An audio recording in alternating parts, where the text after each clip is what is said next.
Well, I'm on the left, Deanna, but I struggle to agree with Emily Maitlis on this. I've got to be honest. I mean, I've been inside the BBC, I've walked down its corridors, I've met its people. And the truth is, look, it is pretty much stuffed full of people with a kind of left-leaning, liberal, cosmopolitan, Remain voting, middle-class, progressive bias. That's the reality of it. And I think that the idea that because every now and then a token right-winger, if you like, is appointed, that the likes of Emily Maitlis then throw their hands up and say, oh, this is an example of how the BBC is in hock to the Conservative Party. No, I'm not buying it, to be perfectly blunt. I think the truth is that cohort of people who I described, who the BBC is chock full of, the reality is I don't think they've ever really reconciled themselves to Brexit. They think Brexit was a result of disinformation, of corruption, of the Russians and all this kind of thing.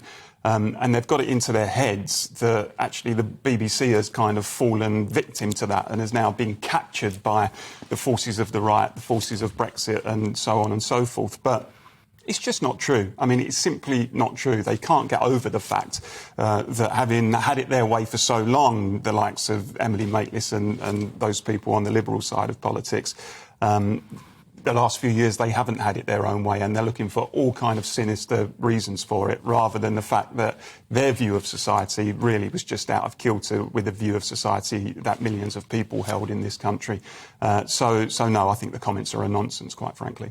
So not very strong views there from Paul. Arlene, what about you? What do you make of it? Well, I mean, it's laughable, isn't it, to think that there's some sort of Tory agenda going on in the BBC.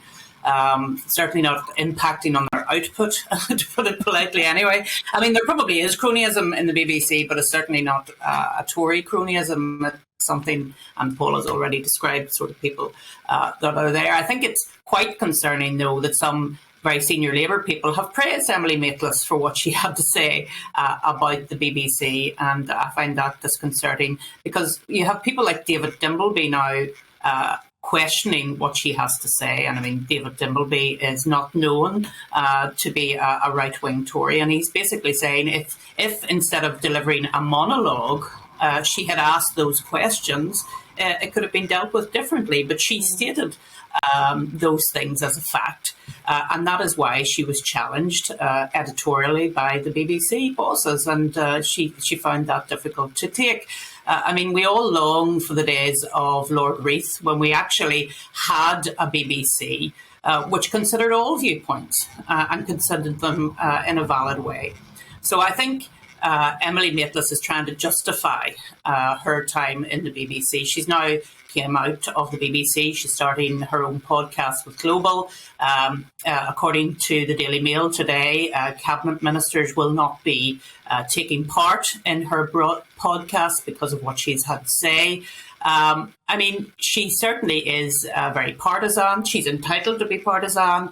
But the question is, was she impartial when she was at the BBC? When a couple of days after she left the BBC, she very clearly showed that she was not impartial. So, I mean, this is the thing. The BBC needs to take a long look at itself. We were told that was going to happen. It hasn't happened, and it still continues.